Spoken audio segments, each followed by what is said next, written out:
My name is Haley Mitchell, and I'm 34 years old. As a successful event planner in the city, I've organized hundreds of perfect days for strangers, but nothing prepared me for what happened to my own family. My sister Natalie and I have always been close despite our 3-year age gap. So when I received her one-word text message, "Help," during her 9th month of pregnancy, my blood ran cold.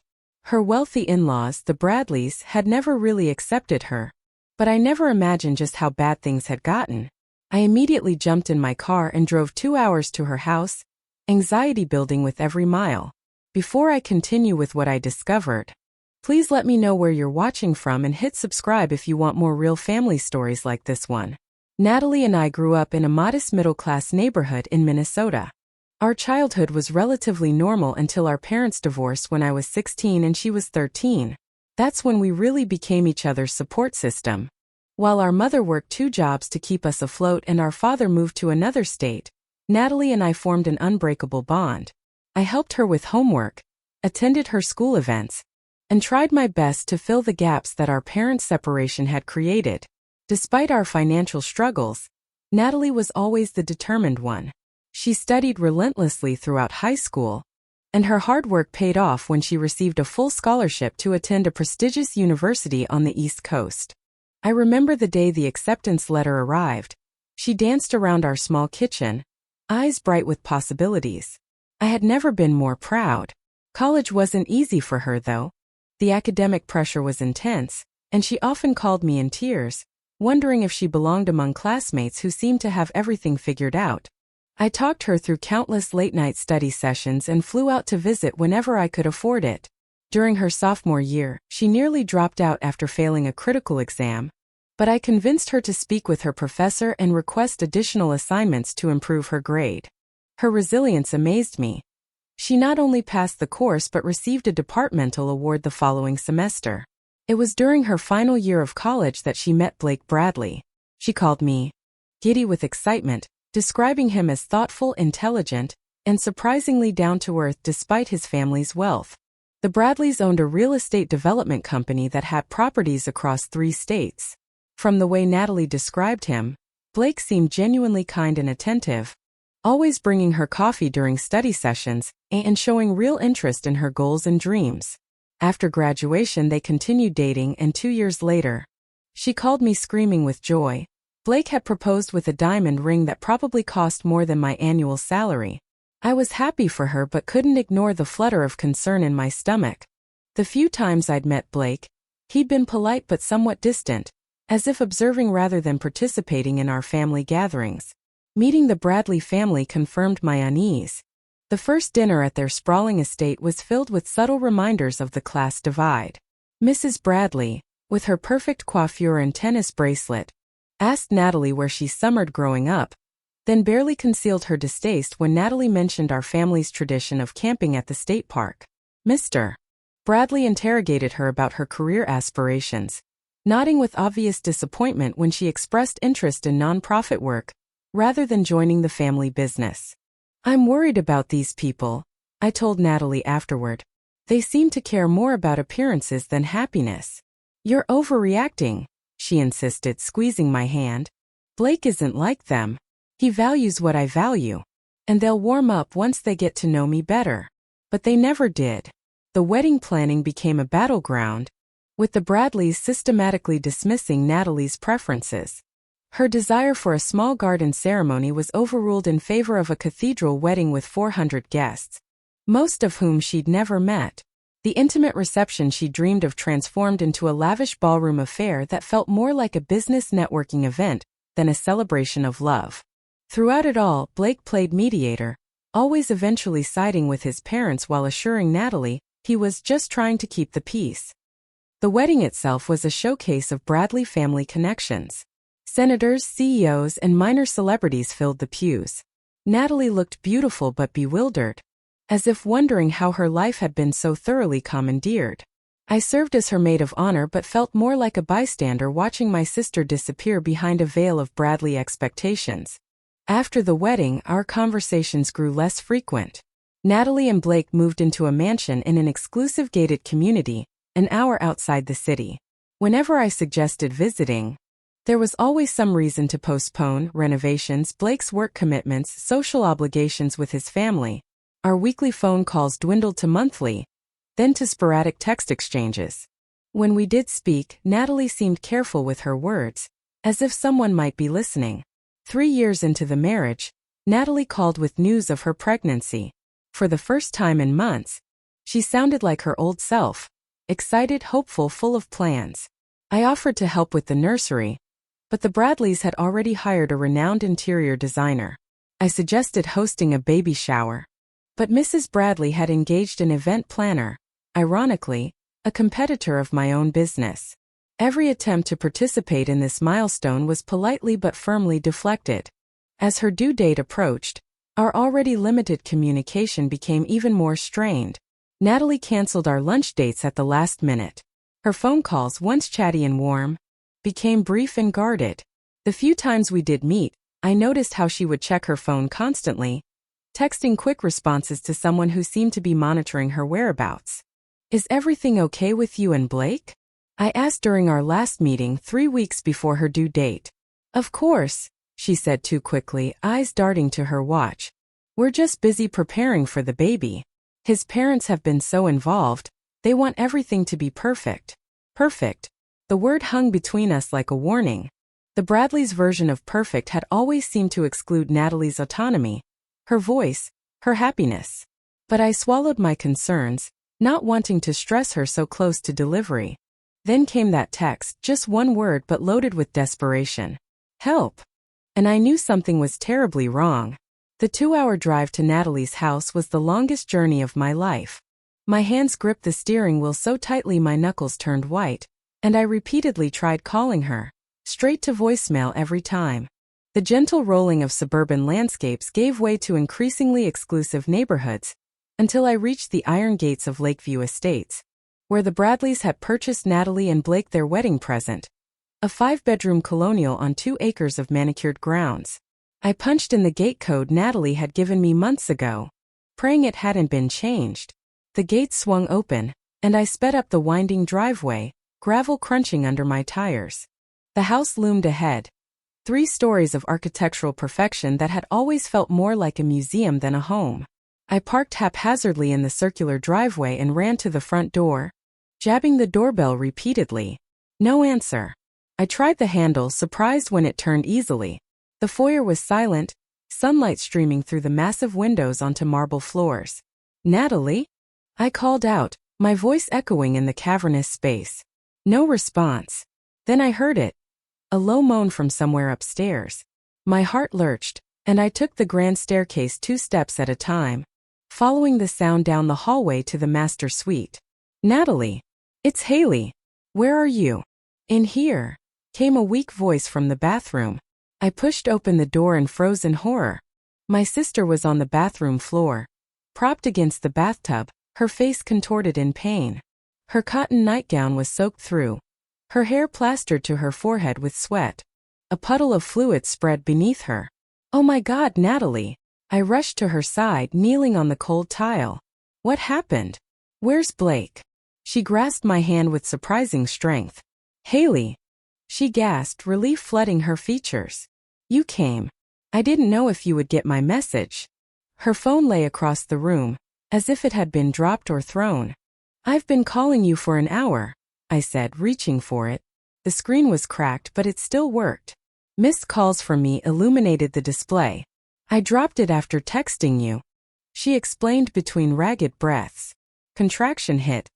Couldn't reach it. She winced, tensing as another wave of pain gripped her. "They're coming every 3 minutes now." "How long have you been in labor?" I asked, already dialing 911 on my phone.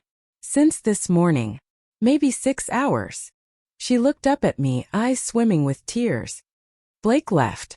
They all left." "What do you mean they left?" I demanded, my free hand smoothing back her damp hair. The 911 operator answered, and I quickly explained the situation, giving the address and details of Natalie's condition. They promised an ambulance within 10 minutes. After hanging up, I turned back to Natalie. "Where did Blake go? Does he know you're in labor?" She nodded weakly. "The Art Institute downtown." They had tickets for the new exhibition. Blake's parents, his sister, all of them. They've been planning it for weeks. But you're 9 months pregnant. Due any day. I told him I was having contractions, she whispered. He said first labors always take forever. That I was probably just having Braxton Hicks. His mother agreed, said women always exaggerate labor pain. Another contraction seized her, and she gripped my arm, her nails digging into my skin as she tried not to scream. I looked around frantically for supplies, towels, water, anything that might help. The marble bathroom was immaculate and impersonal, like a luxury hotel suite. I grabbed plush towels from a warming rack and helped Natalie into a more comfortable position. Have you been drinking water? Eating? Asked, noticing her chapped lips and the dark circles under her eyes. She shook her head. Couldn't get downstairs after the contractions got bad. I tried calling Blake 6 times. He stopped answering after the 3rd call. My blood boiled, but I forced myself to remain calm for Natalie's sake. I ran to the kitchen and returned with a water bottle, helping her take small sips. An inspection confirmed my worst fears. Natalie was fully dilated. The baby was coming and fast. She was already feeling the urge to push. The ambulance won't make it in time, I realized aloud, trying to keep the panic from my voice. I called 911 again, explaining the development. They patched me through to an EMT who provided rapid instructions while assuring me help was on the way. I'd never delivered a baby before. My event planning career had covered weddings, birthdays, corporate retreats, but never births. Yet here I was, positioning towels, supporting my sister's back, and counting through contractions as if I'd trained for this moment. When the EMTs finally arrived, they confirmed what I already knew. Natalie was too far along to transport safely. They quickly set up equipment in the master bedroom, transforming the space into a makeshift delivery room. You're doing great, Natalie, one female EMT assured her. Your sister's been taking good care of you. We're going to deliver this baby right here. Okay? Natalie nodded, reaching for my hand again. Don't leave me, she pleaded. Never, I promised, squeezing back. I'm not going anywhere. The next hour passed in a blur of intense emotion and focused action. The EMTs worked efficiently, setting up portable monitors to track both Natalie's vital signs and the baby's heart rate. I positioned myself at Natalie's head, wiping her brow with a cool cloth and offering what comfort I could. You're the strongest person I know, I whispered in her ear as she battled through another contraction. You can do this. The lead EMT, Sarah, frowned at the monitor. Baby's heart rate is dropping with contractions, she informed her partner. We need to speed this up if we can. Fear flashed across Natalie's face. Is my baby okay? We're watching him closely, Sarah assured her, but I caught the concerned glance she exchanged with her colleague. With the next contraction, I need you to push as hard as you can. Natalie nodded, gathering her strength. When the next wave hit, she bore down with everything she had, her face reddening with effort. That's it. Good job, Sarah encouraged. I can see the head. One more big push. I held Natalie's hand so tightly I feared I might break her fingers, but she squeezed back with equal force, drawing on some deep reservoir of strength. You're amazing, I told her, fighting back tears. Just one more. You've got this. With a primal cry that seemed to come from her very soul, Natalie gave one final push. There was a moment of suspended time. Then the unmistakable sound of a newborn's wail filled the room. It's a boy, Sarah announced, quickly placing the tiny, vernix-covered infant on Natalie's chest. He's here. For a precious few moments, everything was perfect. Natalie's exhausted face transformed with joy as she gazed at her son, his angry cries subsiding as he found himself nestled against his mother's skin. Hello, she whispered, tracing his miniature features with a trembling finger. I'm your mom. I couldn't stop the tears now. My nephew. This perfect little person who had entered the world under such dramatic circumstances was finally here. Despite everything, this moment was beautiful. Then, without warning, Natalie's face went slack. I don't feel right, she murmured, her voice fading. I noticed with horror that blood was soaking through the towels beneath her at an alarming rate. She's hemorrhaging, the second EMT said sharply, already moving into action. Get the baby. I gently lifted my newborn nephew as the EMTs worked frantically to stop the bleeding. Natalie's eyes fluttered closed, her skin turning a ghastly gray. Blood pressures dropping. Sarah reported, her professional calm belied by the tension in her voice. We need to transport now. Everything accelerated. The EMTs started in 4 administered medications and packed the wound while preparing Natalie for emergency transport. I stood in the corner, cradling my nephew, feeling helpless and terrified. Is she going to be okay? Asked, my voice barely audible over the baby's renewed cries. We're doing everything we can, Sarah replied, avoiding a direct answer in a way that chilled me to the bone. You'll ride with us. The baby too. As they transferred Natalie to a stretcher, I fumbled for my phone, dialing Blake's number for what must have been the 20th time. To my shock, he finally answered. Haley? What is it? We're in the middle of the exhibition, he said, sounding more annoyed than concerned. Blake, Natalie's had the baby, I said, my voice shaking with anger and fear. She's hemorrhaging. We're on our way to Memorial Hospital right now in an ambulance. There was a pause. She had the baby? At home? But she wasn't even in real labor this morning. She was in labor for 6 hours alone. I nearly shouted, before remembering the tiny being in my arms. I lowered my voice to a fierce whisper. While you were looking at art, your wife delivered your son on your bathroom floor, and now she might be dying. Get to Memorial Hospital. Now. I hung up before he could respond and followed the EMTs as they carried my unconscious sister to the waiting ambulance. The ride to the hospital was a nightmare. I sat clutching my nephew, still attached to his umbilical cord, while the EMTs worked to stabilize Natalie. The baby, sensing the tension, wailed intermittently. I tried to soothe him, murmuring nonsense and swaying gently despite the ambulance's lurching progress. Is this your first time holding a newborn? Sarah asked, clearly trying to distract me as her partner continued emergency measures on Natalie. I nodded, unable to speak around the lump in my throat. You're a natural, she assured me. Does he have a name yet? I don't know, I admitted, realizing how much I didn't know about my sister's life anymore. Had she and Blake chosen names? Had she been allowed to choose? Or had the Bradleys dictated that too? When we arrived at the hospital, everything happened at once. Natalie was whisked away by a trauma team. Another group of medical professionals quickly assessed the baby, clamped and cut the cord, cleaned him, weighed him, and declared him perfectly healthy despite his dramatic entrance. Would you like to do skin-to-skin with him while we wait for news about Mom? A kind-faced nurse asked me. It helps regulate his temperature and heart rate. So I found myself alone in a waiting room, my sister's newborn son nestled against my chest beneath a warm blanket, praying to whatever higher power might be listening that Natalie would survive. An hour later, Blake and his family swept into the waiting area like visiting royalty. They looked so polished and put together, Blake in a tailored suit, his mother in designer casual wear, his father and sister similarly immaculate. Not a hair out of place, not a sign that they'd rushed or worried. The contrast between their composed appearance and the blood still staining my shirt made me feel physically ill.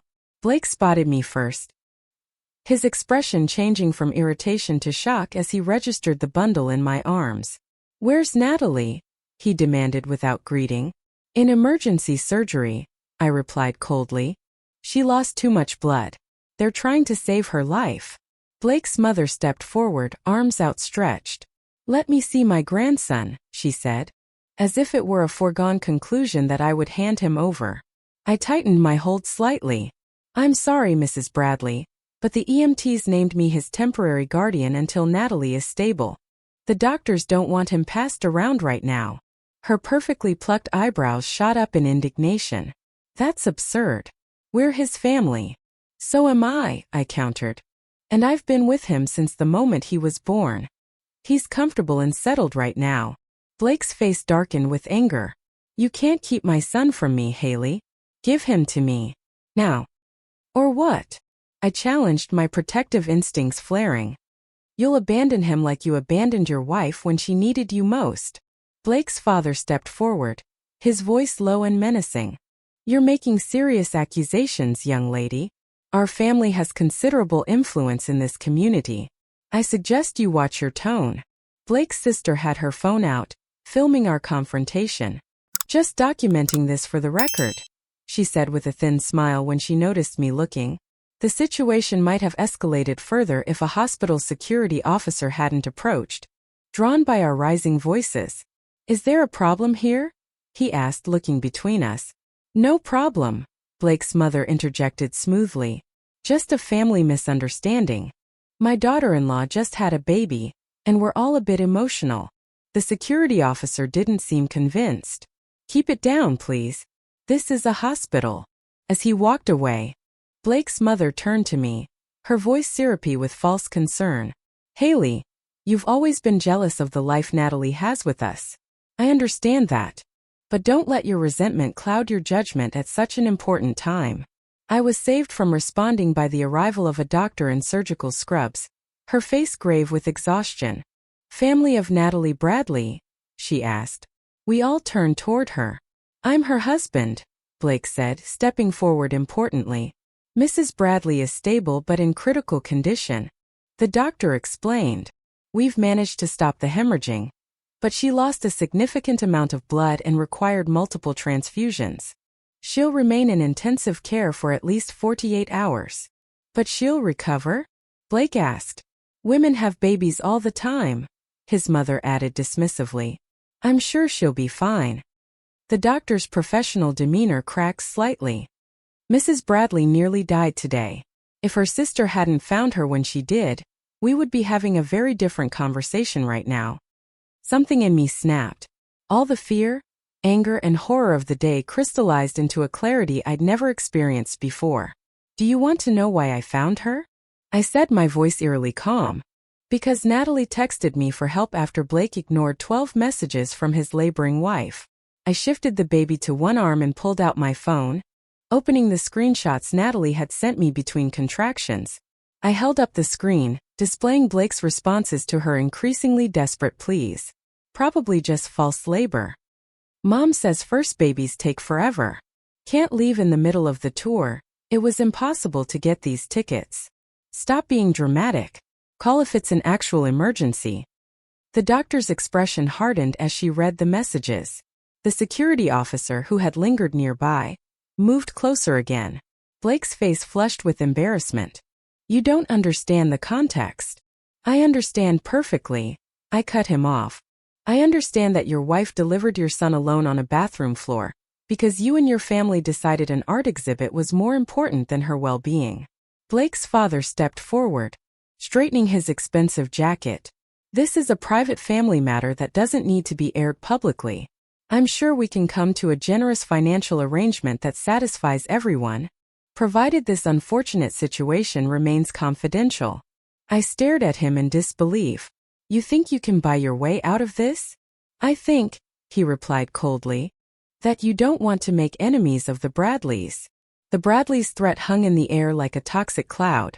The baby stirred against my chest, as if sensing the tension.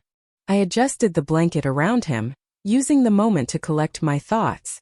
Mr. Bradley, I said finally, I don't care about your money or your influence. I care about my sister and this child. And right now, neither of them is safe with your family. Blake's mother laughed, a brittle sound that contained no humor. Safe? Don't be melodramatic. Blake is a devoted husband who missed the birth due to an unfortunate misunderstanding. Misunderstanding? I echoed in disbelief. He left his 9 months pregnant wife alone for an art exhibit after she told him she was having contractions. She's always been sensitive, Blake's sister chimed in, still filming. Always needing attention. I turned to the doctor, who had been observing this exchange with increasing concern. Doctor, I'd like to speak with the hospital social worker, please. And I think a domestic violence advocate would be appropriate as well. That got their attention. Domestic violence? Blake exploded. I've never laid a hand on Natalie. Not all abuse leaves bruises, I replied quietly. The doctor nodded. I'll make those calls. In the meantime, perhaps it would be best if everyone took some time to cool down. Mr. Bradley, you can see your wife in recovery in about an hour. One visitor at a time. And my son. Blake demanded. The baby is doing well with his aunt for now, the doctor said firmly. Hospital policy gives priority to the patient's medical needs, and right now your wife needs rest and stability. Blake's father stepped forward, his expensive cologne invading my personal space. This isn't over, he murmured, voice too low for others to hear. You're making a serious mistake. The mistake, I replied, matching his tone, was thinking that your family could treat my sister like property without consequences. They retreated to the cafeteria, a tableau of wealthy indignation. As soon as they were gone, my shoulders sagged with relief and exhaustion. The next 48 hours passed in a blur of hospital routines. I slept in a reclining chair beside Natalie's ICU bed, the baby either in my arms or in the clear bassinet provided by the hospital. The nurses showed me how to feed him with donor milk until Natalie could breastfeed, how to change his tiny diaper, how to swaddle him securely. Despite my inexperience, I developed a bond with my nephew that surprised me. During those quiet night hours, as machines monitored Natalie's vital signs and the hospital hummed with subdued activity beyond the door, I would hold him close and whisper promises. Your mom is the strongest person I know, I told him as he gazed up with unfocused newborn eyes. And you're going to be just as strong. We're going to protect you both. The Bradley family maintained a careful public face throughout the crisis. Blake made appearances at Natalie's bedside when medical staff were present, playing the role of concerned husband to perfection. His mother orchestrated a series of social media posts about their beautiful grandson and the difficult birth that their beloved daughter-in-law was recovering from, a narrative that omitted our absence and painted them as pillars of support. The reality, of course, was very different. When Natalie finally regained consciousness, groggy and disoriented from medication and blood loss, her first words to me were, "The baby. He's perfect," I assured her, gently placing him in her arms. "Absolutely perfect." Tears spilled down her pale cheeks as she examined her son's tiny features. "I thought I was going to die alone," she whispered. "I'm so sorry I didn't get there sooner," I said, choking back my own tears. She shook her head weakly. "You saved us." When we were certain no one from the Bradley family was nearby, Natalie revealed the full extent of what she'd been enduring. It had started subtly after the wedding, Blake questioning her spending, then insisting on joint accounts that he primarily controlled. His parents dropping by unannounced, critiquing her housekeeping, her cooking, her clothing choices. Blake gradually isolating her from friends, claiming they were just using her to get close to the Bradley fortune. "The household staff reports everything to his mother," she confided, voice barely above a whisper. "Where I go, who I talk to on the phone, what I eat. They say it's for security. But it's surveillance." The pregnancy had made everything worse. Blake had grown increasingly cold and distant as her body changed. His mother made constant comments about how some women never lose the baby weight, while his father reminded her regularly about the prenuptial agreement she'd signed, which severely limited what she would receive in a divorce. "I've been so afraid," she admitted, cradling her son protectively. "They've made it clear that if I ever left, they would make sure I lost custody. They have the money, the lawyers, the connections." I documented everything, taking photos of Natalie's medical condition and recording her statements when she felt strong enough to share them. The hospital social worker visited daily, connecting us with resources and helping Natalie understand her rights. A domestic violence advocate met with us secretly. She had designated me as her medical proxy while still in surgery, a decision that infuriated the entire Bradley clan.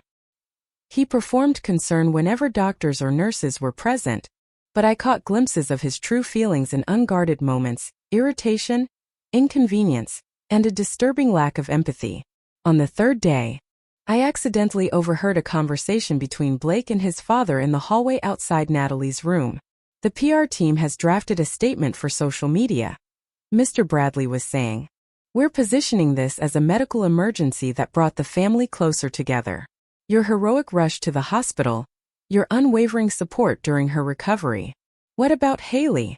Blake asked. "She's becoming a problem."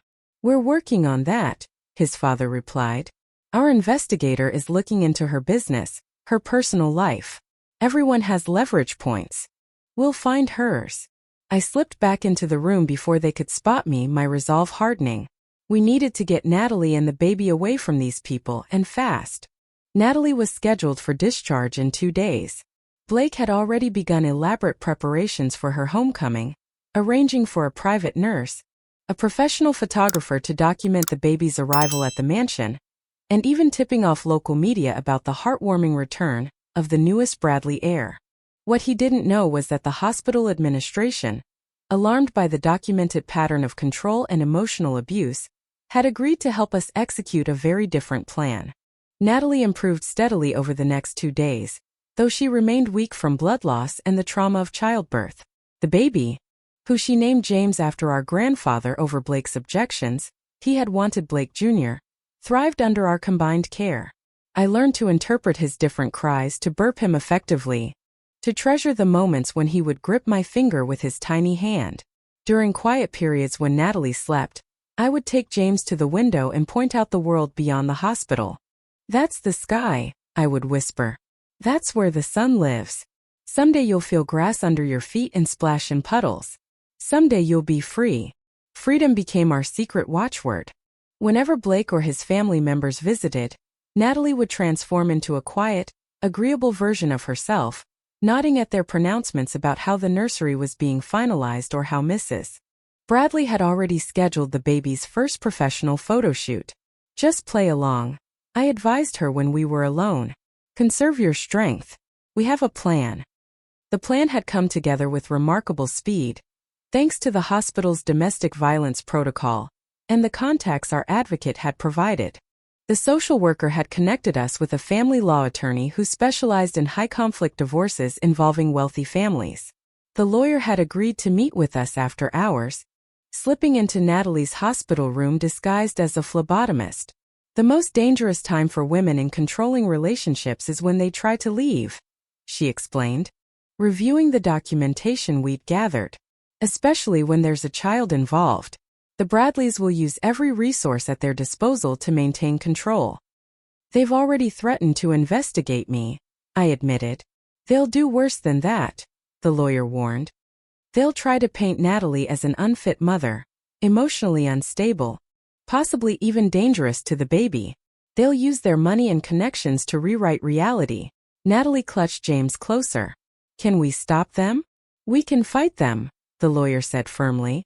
"But we need to be strategic. First, we need to get you somewhere safe. Then we file for emergency temporary orders, custody, support, protection. We document everything, and I mean everything. Every text, every threat, every instance of control or manipulation." As we developed our escape strategy, Natalie's physical recovery continued.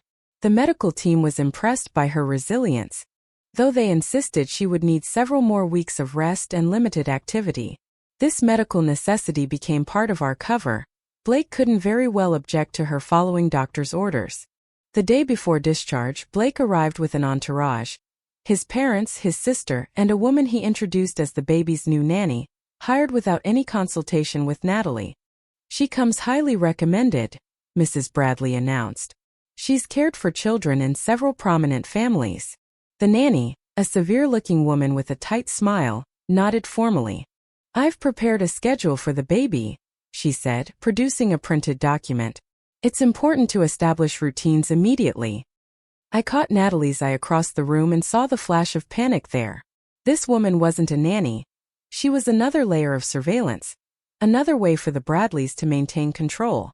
"How thoughtful," Natalie murmured, the perfect picture of grateful acquiescence. "But the doctor says I shouldn't be separated from James for at least the first month. It helps with bonding and milk production." Blake frowned. "That seems excessive. The nanny can bring him to you for feedings." "Actually," I interjected smoothly, "the pediatrician was quite specific about skin-to-skin contact and responsive care. It's critical for neurological development." I had been doing my research, preparing for exactly this type of challenge. "Well, we'll discuss it further at home," Mrs. Bradley said dismissively. "Now, about the homecoming, we've arranged for a photographer from the lifestyle section of the Tribune to be there. Natalie, I've selected an appropriate outfit for you that will hide the postpartum, Issues. She gestured vaguely toward Natalie's body. That's very considerate, Natalie replied, the perfect daughter-in-law right until the end. After they left, she turned to me with determined eyes. I can't go back there. Not ever. You won't, I promised. Tomorrow we disappear. Discharge day dawned bright and clear. Blake arrived early, bustling with self-importance as he coordinated with hospital staff about wheelchair protocols and loading the baby carrier into his luxury SUV. He had brought the outfit his mother had selected, a cream-colored dress that would have been appropriate for a garden party, not for a woman 5 days postpartum. The photographer will meet us at the house at 11, he informed Natalie. Mother has arranged a small welcome reception. Just 50 of our closest friends and family. Natalie nodded docilely while catching my eye. We had 15 minutes until our plan went into action. The hospital's head of security arrived right on schedule, knocking politely on the door. Mr. Bradley? Could I speak with you for a moment about the discharge procedures? We have some specific protocols for high-profile patients. Blake, flattered by the implication of importance, followed the security chief into the hallway. The moment he was gone, a nurse I hadn't seen before entered through the connecting door from the adjacent room. Ready? She asked briskly. Natalie nodded, already changing from her hospital gown into the comfortable clothes I had brought her. Loose sweatpants and a front-opening shirt perfect for nursing. Your sister and the baby are already downstairs, the nurse informed her, helping her into a wheelchair different from the one Blake had been examining in the hallway. We'll take the service elevator to avoid the main entrance. Within 5 minutes, we were being wheeled rapidly through the labyrinthine back corridors of the hospital, security badges opening doors that remained locked to the general public. A hospital van waited at the service entrance, its engine running. The diversion will only hold for about 10 minutes. Our escort warned as she helped Natalie into the van. Your brother-in-law is currently being shown the deluxe private discharge suite on the other side of the building. When he realizes you're not coming, all exits will be monitored. I climbed in beside Natalie, checking that James was securely fastened in his car seat. Thank you, I said fervently. For everything.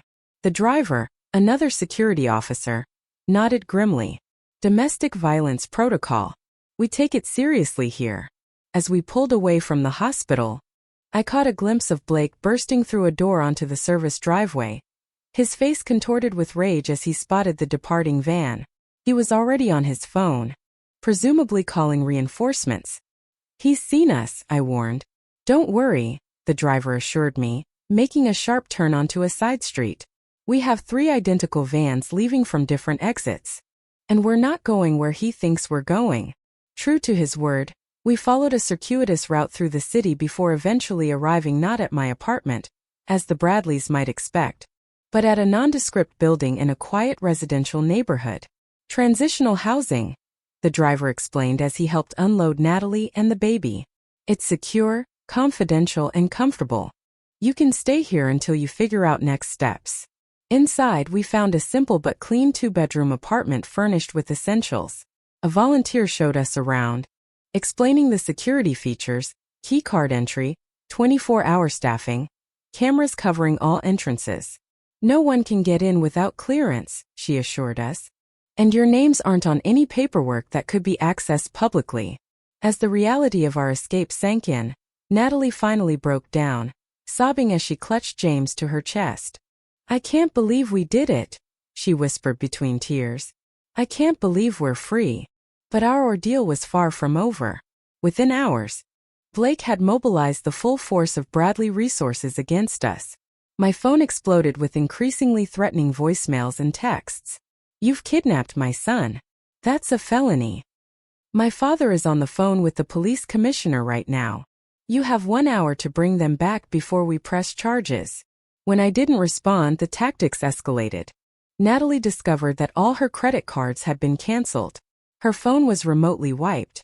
A carefully crafted narrative began appearing on social media, with Blake's sister posting tearful videos about her mentally unstable sister-in-law who had disappeared with the baby due to severe postpartum psychosis. Mrs.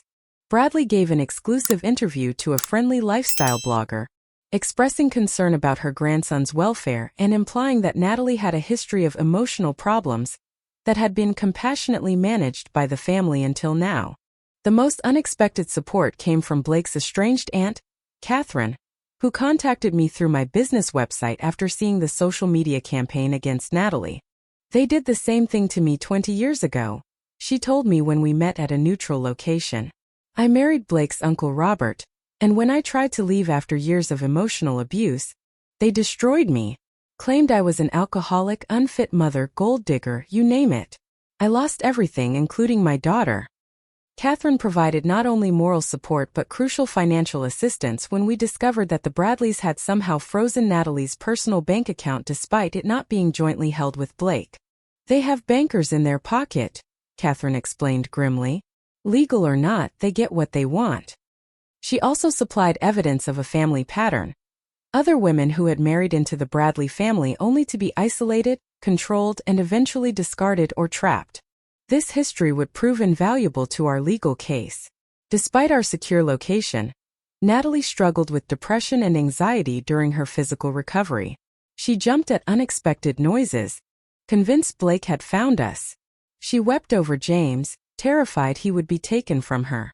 Night after night, I would find her awake, keeping vigil over his bassinet as if expecting intruders. "What if they win?" she asked during a particularly dark moment. "They have so much money, so much power." "Money and power aren't everything," I assured her, though privately I shared her fears. "We have the truth, and more people on our side than you realize."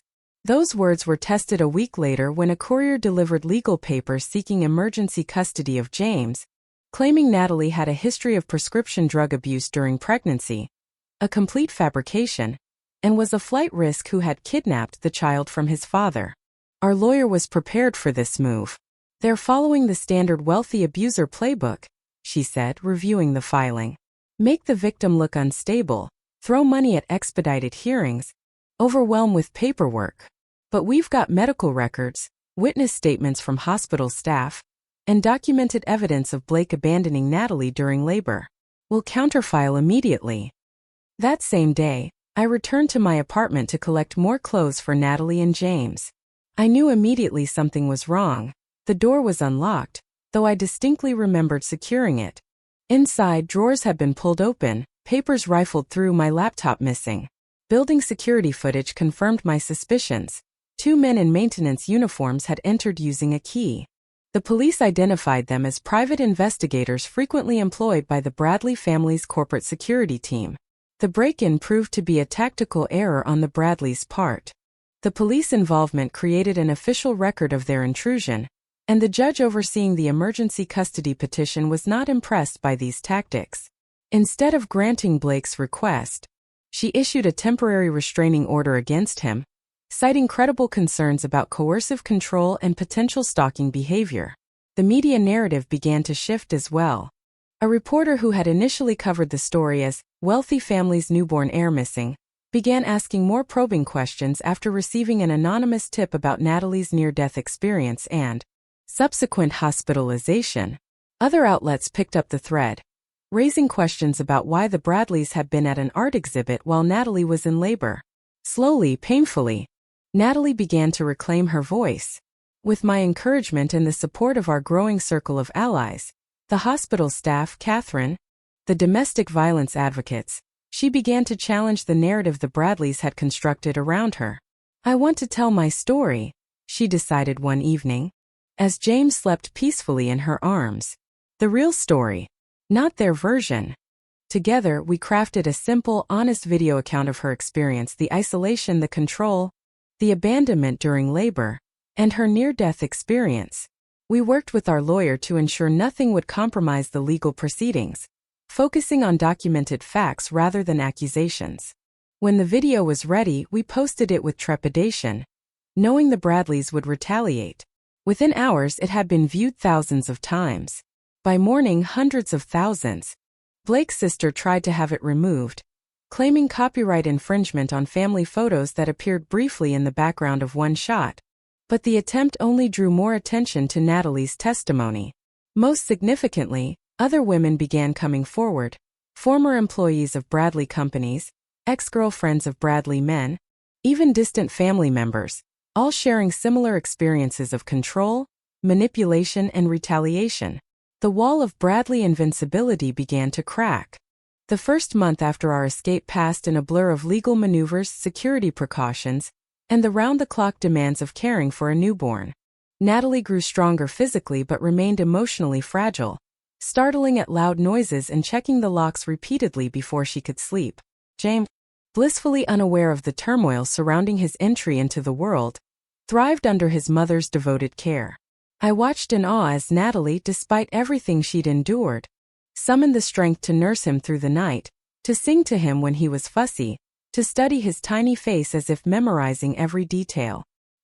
"He has my eyes," she whispered one quiet afternoon. "Not Blake's. Not the Bradleys. Mine." It was a small victory but significant, Natalie reclaiming ownership of herself and her child, one observation at a time. The Bradleys, meanwhile, alternated between aggressive legal action and calculated public relations campaigns.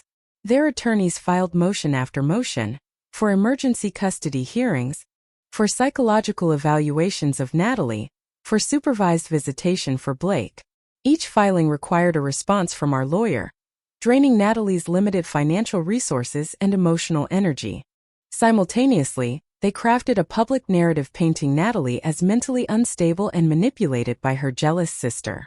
Blake gave a tearful interview to a sympathetic reporter, claiming he was devastated to be separated from his newborn son and deeply concerned about his wife's fragile mental state.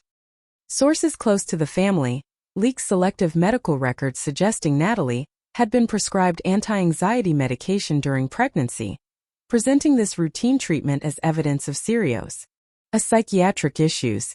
Photos from college parties were mysteriously provided to tabloid sites, with captions implying a history of substance abuse. Our temporary housing, while secure, was not designed for long-term stays. After 6 weeks, we needed to find a more permanent solution. Using funds provided by Blake's Aunt Catherine and some of my savings, I helped Natalie secure a modest 2-bedroom apartment in my building, where management had upgraded security following the break-in. Moving day brought a new crisis. As we carried the last of our borrowed baby supplies into the apartment, Natalie's phone pinged with a notification. Blake had somehow discovered our location and posted a photo of the building's exterior on his private social media with the caption, "Found them. We need to leave," Natalie said, panic rising in her voice. "They're coming for James." I called our lawyer immediately, who advised us to stay put. The restraining order is still in effect. If Blake approaches within 500 feet of Natalie or the baby, he'll be in violation and subject to arrest. I'm calling the police now to alert them. For the next 3 days, we lived in a state of siege. Blake's luxury SUV appeared periodically at the end of the block, just beyond the restraining order's boundary. Anonymous food deliveries arrived that we hadn't ordered. The building's security cameras captured a man in a delivery uniform attempting to access our floor without authorization. Just as our nerves reached breaking point, our lawyer called with unexpected news. The judge had reviewed Natalie's medical records from the birth, the documentation of Blake's absence during labor, and the evidence of his family's controlling behavior afterward. The judge has issued a temporary order giving Natalie primary physical custody, she announced. Blake will have supervised visitation only twice weekly, at the family court facility. It was our first significant legal victory, and it infuriated the Bradleys. Their response was swift and devastating. A new filing alleging that Natalie had used illegal drugs during pregnancy, endangering the baby. The evidence was a series of drug tests on samples of Natalie's hair, supposedly showing traces of cocaine. "This is impossible," Natalie sobbed when we received the filing. "I've never used cocaine in my life." Our lawyer was grimly unsurprised. Hair sample testing is notoriously unreliable and easy to manipulate, especially when you have money and connections. "We'll demand independent testing immediately." The new allegations, however false, achieved their intended effect. The custody arrangement was temporarily suspended pending investigation, and a guardian ad litem was appointed to represent James's interests in court. The weeks that followed tested Natalie's resolve like nothing before. The guardian ad litem, though professional, seemed impressed by the Bradley family's wealth and social standing. She raised eyebrows at our modest apartment, making notes about the limited space and lack of dedicated nursery, compared to the lavish accommodations James would have at the Bradley mansion. During this period, an unexpected ally emerged in the form of one of the Bradleys' former household staff.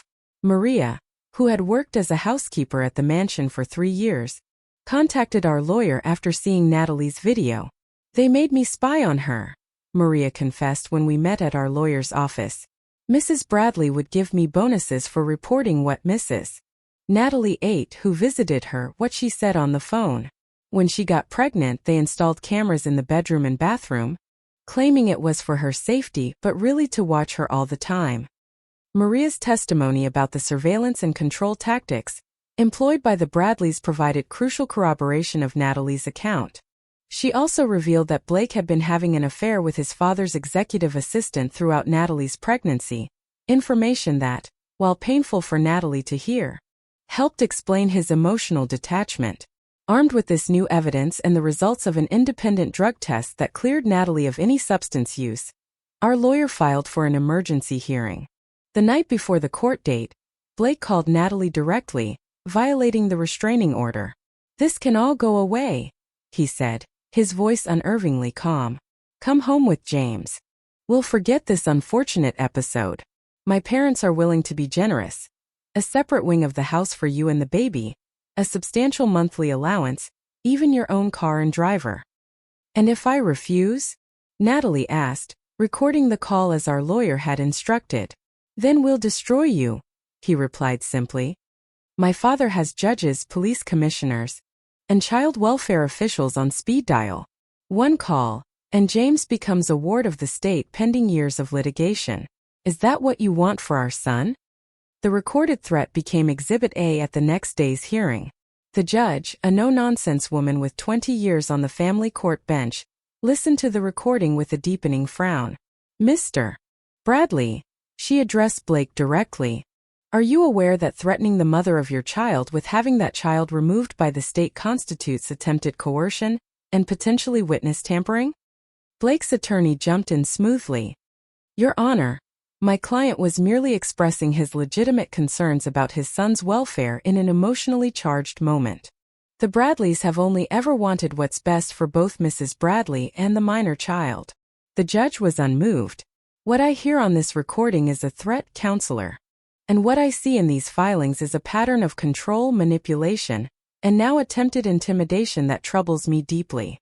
By the end of the hearing, the judge had not only reinstated Natalie's primary custody, but expanded the restraining order to include all members of the Bradley family and their known associates. Blake's visitation would be supervised not just by court officers, but by a specialist in domestic violence dynamics. It was a significant victory, but we knew the Bradleys would not give up easily. True to form, they pivoted to a new strategy: financial warfare. Blake filed for divorce the following week, freezing all marital assets and claiming that Natalie had abandoned the marital home without cause. Natalie, who had left her teaching career when she married Blake and had no independent income, suddenly found herself fighting not just for custody but for basic survival. Even with my support and Catherine's help, legal fees were mounting, and the costs of caring for an infant, diapers, formula to supplement nursing, medical checkups, strained our resources. The 1-year mark of James's dramatic birth approached with both Natalie and the Bradleys digging in for what promised to be a protracted legal battle. But something unexpected was happening beyond the courtroom. Natalie was finding her voice and her strength. The scared, isolated woman I had found on the bathroom floor was transforming day by day. She joined a support group for survivors of coercive control, connecting with other women who understood her experience. She consulted with a career counselor about returning to teaching, exploring options for work that would accommodate single motherhood. Most significantly, she started speaking publicly about her experience, first in small community forums and then, as interest grew, in larger venues and media interviews. The woman who had once been silenced by the Bradleys' wealth and influence was now helping others recognize the warning signs of coercive control. "Abuse doesn't always leave bruises," she would say. James sleeping peacefully in a carrier against her chest. Sometimes it looks like luxury and privilege. Sometimes it wears custom suits and offers you everything you've ever wanted, except your freedom. Blake's response to Natalie's growing public presence was predictable. A cease and desist letter claiming she was defaming the Bradley family, followed by a formal lawsuit when she continued speaking out. But the legal intimidation tactics that had once terrorized her now strengthened her resolve. "Let them sue me," she told me after receiving the lawsuit. "Everything I'm saying is documented and true. And every time they try to silence me, they prove my point." A year after James's birth, we celebrated his first birthday with a small gathering in the community garden behind our apartment building. The contrast with what would have been the extravagant party the Bradleys had planned, with professional photographers and social media coverage, couldn't have been more stark. Instead of designer outfits and catered cuisine, we had homemade cupcakes and children from the neighborhood playing together on a colorful blanket. Instead of Bradley family associates evaluating Natalie's mothering, she was surrounded by genuine friends who had supported her through the darkest year of her life. Blake, exercising his court-mandated visitation rights, had scheduled a competing birthday celebration at an exclusive children's entertainment venue, complete with professional entertainment and custom decorations featuring James's face, despite having spent less than 50 total hours with his son over the past year.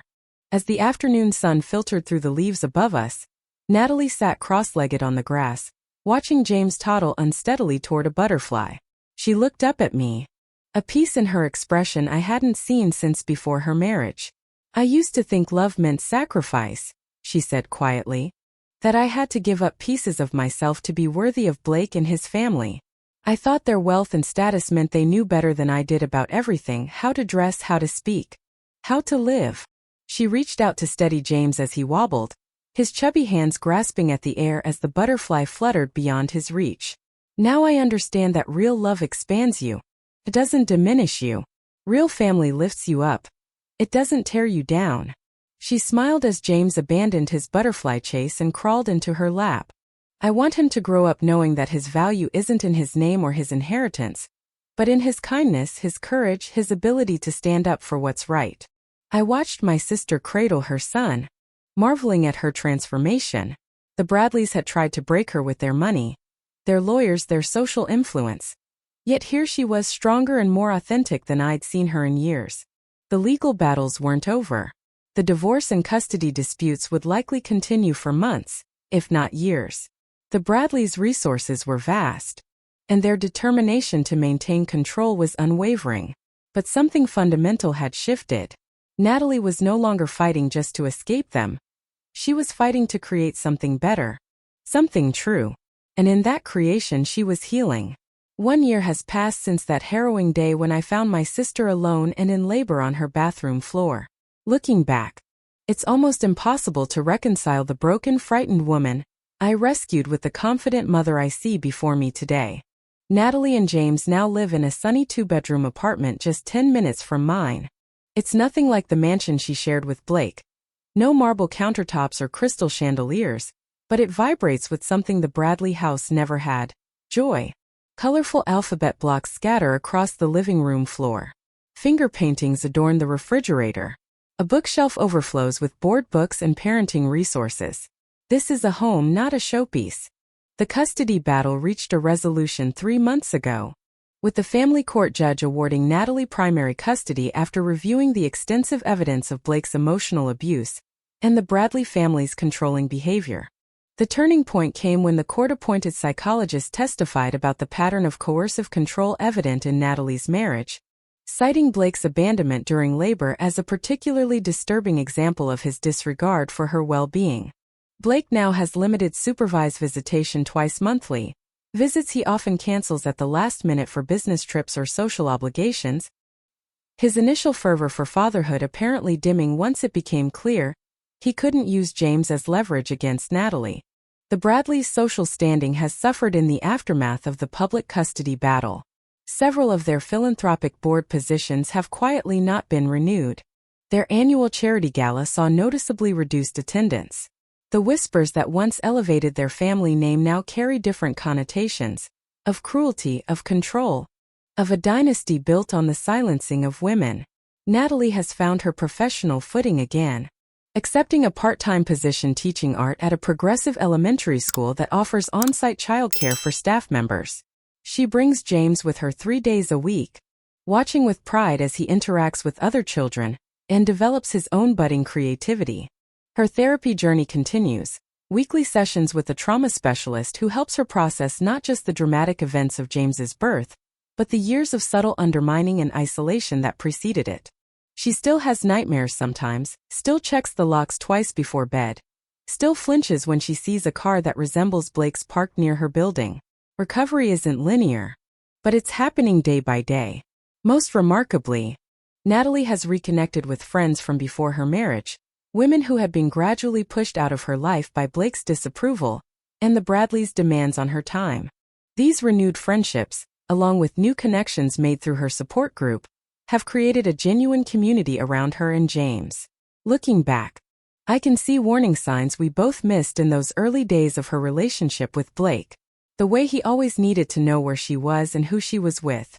How he would subtly criticize her choices while presenting his alternatives as obvious improvements. The gradual isolation from friends and family, disguised as exclusive opportunities and privileged access to elite spaces. Wealth and status served as effective camouflage for abuse. Who would believe that a woman living in a mansion, wearing designer clothes and vacationing in exotic locations was actually imprisoned? Material comfort masked emotional deprivation. Social admiration concealed private humiliation. Systems that should protect vulnerable people often favor wealth and power instead. Throughout our legal battles, we witnessed how the Bradleys' connections gave them access and influence unavailable to ordinary citizens. They could hire teams of attorneys, private investigators, and PR consultants. They could reach out to judges socially, contribute to political campaigns of officials involved in family court oversight, donate to the hospitals where medical records were kept. Yet for all their advantages, they couldn't ultimately suppress the truth. Every attempt to silence Natalie only amplified her story. Every legal maneuver designed to intimidate instead illuminated their tactics. Sometimes sunlight truly is the best disinfectant. I've grown through this experience too. Supporting Natalie through her darkest hours taught me about my own strength and resilience. I discovered resources I never knew existed, formed alliances with advocates and survivors, developed a deeper understanding of how systems work, and how to work around them when necessary. Most importantly, I learned that sometimes saving someone else also means saving yourself. In fighting for Natalie and James, I reclaimed parts of myself I'd neglected. My fierce protectiveness, my creative problem-solving, my unwavering determination when something truly matters. James recently took his first unassisted steps, tottering across Natalie's living room with his arms outstretched and a look of astonished pride on his face. Natalie captured the moment on video, tears streaming down her cheeks as she encouraged him forward. "Come to Mama," she called, and he did, step by wobbly step, falling into her waiting arms with a squeal of delight. Later, as we sat on her small balcony watching the sunset while James slept inside, Natalie turned to me with an expression of quiet wonder. "A year ago, I couldn't imagine a future beyond survival," she said. "Now I'm planning a vegetable garden with James, thinking about going back to school for my master's degree, maybe even dating again someday, though not anytime soon." She smiled ruefully. "I'm learning to trust my instincts again, to believe in possibilities. That's the greatest victory of all. Not just escaping the Bradleys' control, but reclaiming the ability to envision and create a life defined by choice rather than coercion." Natalie is writing her own story now, one day at a time, with James as both her motivation and her joy. As for me, I'll continue standing beside her, ready to help however I can, grateful beyond words that I followed my own instincts on that fateful day and arrived in time to make a difference. If there's one lesson I hope you take from our story, it's this. Trust the quiet voice inside that tells you something isn't right, even when everything looks perfect on the surface. Pay attention when loved ones become isolated or changed by their relationships. And remember that sometimes the most important thing you can do for someone is simply to show up, literally and figuratively, when they need you most. Have you ever had to trust your instincts to help someone you love? I'd love to hear your stories in the comments below. And if our journey has touched you in any way, please hit the like button, subscribe to hear more family stories, and share this video with someone who might need to hear that there's always hope for a new beginning. Thank you for listening. And remember, sometimes the strongest families are the ones we create ourselves, bound not by name or blood, but by love and choice.